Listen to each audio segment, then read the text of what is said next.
Саламатсыңдар ма балалар? Қазір бізде математика сабағы. Математика сабағына қош келдіңіздер. Балалар, бүгінгі сабағымыздың тақырыбы қарама-қарсы бағыттағы қозғалысқа берілген есептер. Бүгінгі сабақта біз жылдамдыққа байланысты формуланы түсіне отырып, бір-біріне қарама-қарсы бағыттағы қозғалысқа берілген есептерді шығара алатын боламыз. Балалар, алдымен миға шабуыл әдісі арқылы мен сіздерге мынандай бір есепті ұсынғалы отырмын. Алдымен есептің шартын жақсылап, мұқият түсініп алайық. Көлікті басқаруға қатысы бар мамандықтарды табу керек. Аталған мамандықтардың қайсысы ескірді? Қайсысының көлік басқаруға қатысы жоқ екен? Алдарыңызда мынадай бір есеп беріліп тұр. Осы есепті шығара отырып, мамандықтардың қайсысы ескергенін және көлік басқаруға қайсысының қатысы жоқ екенін анықтауымыз керек. Егер де есептерді шығара отырып, жауабында 300 шығатын болса, ол мамандықтардың ескіргені. Егер де жауабында 500 шығатын болса, онда көлік басқаруға қатысы жоқ болғаны. Қане, кім жылдам орындайды екен? Іске сәт. Жарайсыңдар балалар.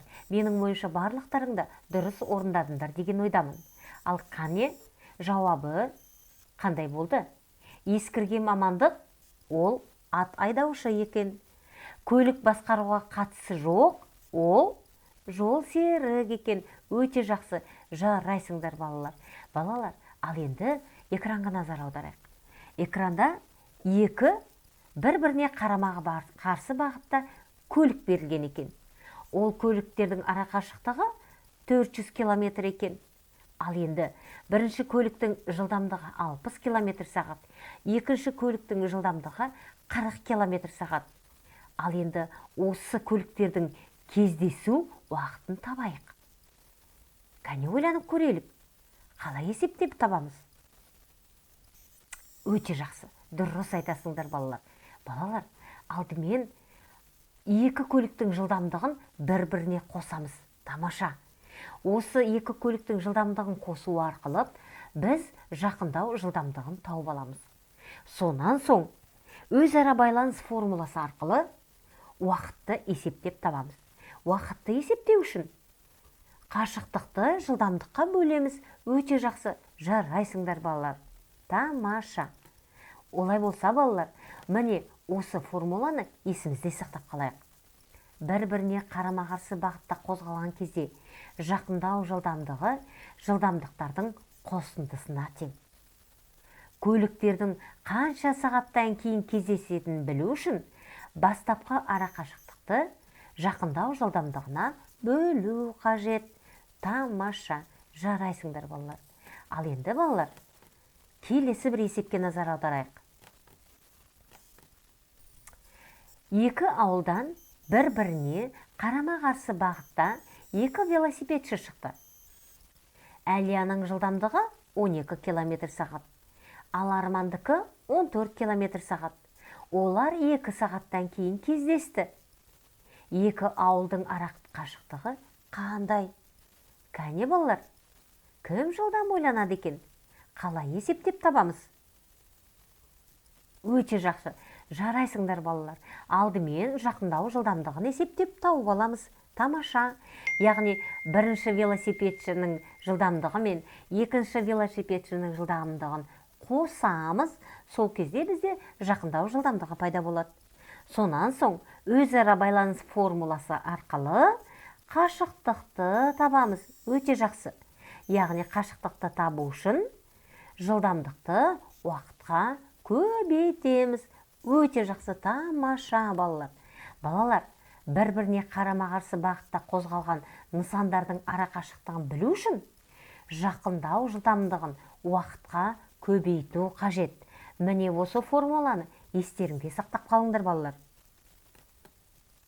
Ал енді балалар, осы бір-біріне қарама-қарсы бағытта берілген есептерге байланысты әр қарай есебімізді шығарып көрелік.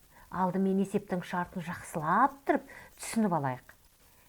Екі ауылдан екі машина бір уақытта бір-біріне қарама қарсы бағытта шығып 2 сағаттан кейін кездесті.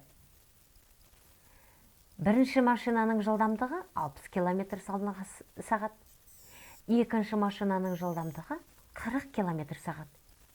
Екі ауылдың ара қашықтығы неше километр дейді? Кәне балалар, есептеп көрейікші. Кім жылдам есептейді екен? Кәне?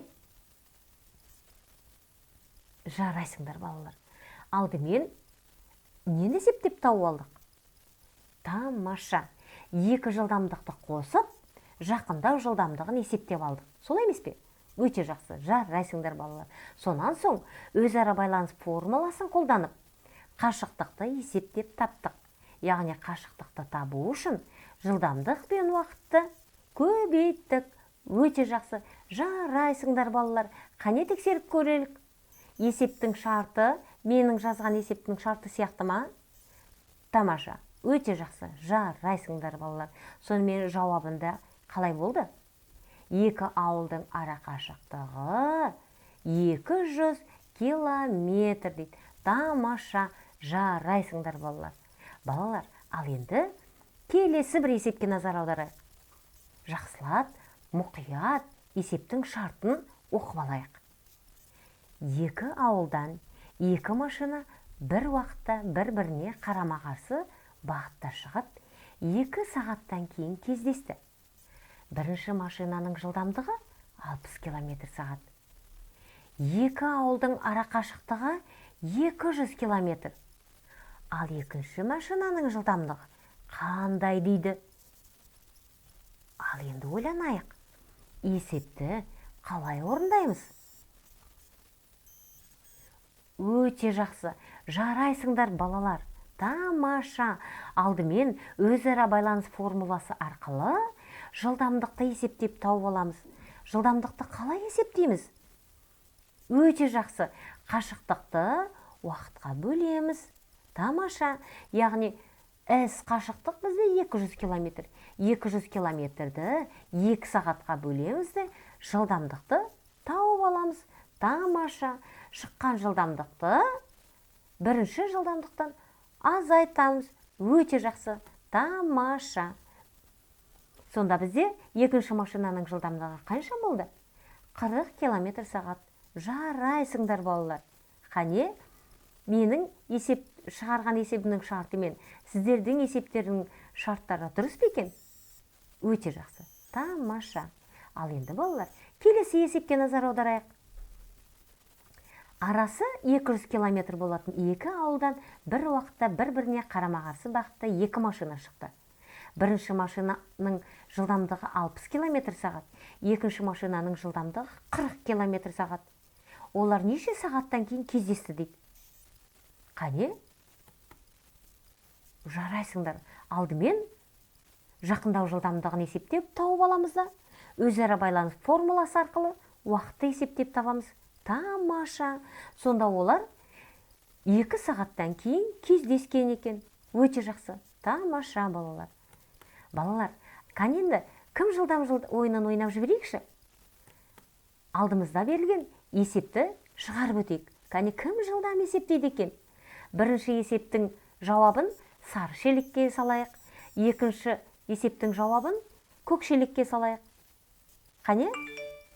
Кім жылдам орындайды екен? Жарайсыңдар балалар. Тамаша. Бірінші есептің жауабы 73.212. Жарайсыңдар. Ал екінші есептің жауабы 447.180. Өте тамаша. Жарайсыңдар балалар. Балалар, есеп қиын ба? Жарайсыңдар. Менің ойымша өте оңай болған сияқты. Есеп түсінікті болды ма?